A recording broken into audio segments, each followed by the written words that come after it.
ನಮಸ್ತೆ ಎಲ್ಲರಿಗೂ. Welcome to Rashu Hari vlogs. ಇವತ್ತು ಈಸಿಯಾಗಿ ಕ್ಯಾರೆಟ್ ಪಲ್ಯ ಹೇಗೆ ಮಾಡೋದು ಅಂತ ನೋಡೋಣ ಬನ್ನಿ. ಮೊದಲಿಗೆ ಒಲೆ ಉರಿ ಹಚ್ಚಿ ಒಂದು ಬಾಣಲೆ ಇಟ್ಕೊಂಡು ಎಣ್ಣೆ ಹಾಕ್ಕೊಂಡು ಸಾಸಿವೆ ಜೀರಿಗೆ ಹಾಕ್ಕೊಂಡು ಒಗ್ಗರಣೆ ಮಾಡ್ಕೊಳ್ಳಿ. ಅದಕ್ಕೆ ಸ್ವಲ್ಪ ಕರಿಬೇವು ಸೇರಿಸ್ಕೊಳ್ಳಿ. ಆಮೇಲೆ ಸಣ್ಣದಾಗಿ ಹೆಚ್ಚಿಟ್ಟಿರುವಂತಹ ಕ್ಯಾರೆಟ್ನ ಸೇರಿಸ್ಕೊಳ್ಳಿ. ಒಂದು 2 ನಿಮಿಷ ಕ್ಯಾರೆಟ್ನ ಚೆನ್ನಾಗಿ ಹುರ್ಕೊಂಡಾದಮೇಲೆ ಅರಿಶಿನ ಪುಡಿ ಉಪ್ಪು ಸೇರಿಸ್ಕೊಂಡು ಚೆನ್ನಾಗಿ ಬಾಡಿಸ್ಕೊಳ್ಳಿ.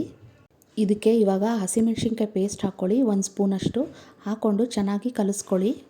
ಅರ್ಜೆಂಟಾಗಿ ಏನು ಪಲ್ಯ ಮಾಡಬೇಕು ಅಂತ ಗೊತ್ತಾಗಲಿಲ್ಲ ಅಂದರೆ ಕ್ಯಾರೆಟ್ ಅಂತೂ ಮನೇಲಿ ಇದ್ದೇ ಇರುತ್ತೆ. ಸಣ್ಣದಾಗಿ ಕಟ್ ಮಾಡಿ ಈಸಿಯಾಗಿ ಮಾಡಿಬಿಡ್ಬೋದು ಒಂದು 10 ನಿಮಿಷದಲ್ಲಿ. ಯಾರಾದರೂ ನೆಂಟರು ಬಂದಾಗೂ ಮಾಡ್ಬೋದು, ಮನೆಯವ್ರಿಗೆ ಬೇಕಾದರೂ ಮಾಡ್ಬೋದು. ಇದರಲ್ಲಿ ಇನ್ನೊಂದು ಮ್ಯಾಜಿಕ್ ಇಂಗ್ರೀಡಿಯೆಂಟ್ ಯೂಸ್ ಮಾಡಿದ್ದೀನಿ. ಏನು ಅಂದರೆ ಮ್ಯಾಜಿಕ್ಕಿ ಮಸಾಲ ಅಂತ, ಮ್ಯಾಗಿ ಅವ್ರದ್ದು, 5 ರೂಪಾಯಿ ಅದು. ಅದನ್ನು ಮನೇಲಿ ಇಟ್ಕೊಂಡ್ರೆ ನೋಡಿ ಈ ಥರ ಪಲ್ಯಗಳಿಗೆ ಬಳಸ್ಬೋದು. ತುಂಬ ಚೆನ್ನಾಗಾಗುತ್ತೆ ಟೇಸ್ಟು. ಕೊನೆಗೆ ಫ್ರೆಶ್ ಆಗಿರೋ ಕೊತ್ತಂಬರಿ ಸೇರಿಸ್ಕೊಂಡ್ಬಿಟ್ರೆ ನಮ್ಮ ಕ್ಯಾರೆಟ್ ಪಲ್ಯ ರೆಡಿಯಾಗಿ ಹೋಗ್ಬಿಡುತ್ತೆ. ಇದನ್ನು ಚಪಾತಿ ಜೊತೆ ತಿನ್ನಿ, ಚೆನ್ನಾಗಿರುತ್ತೆ.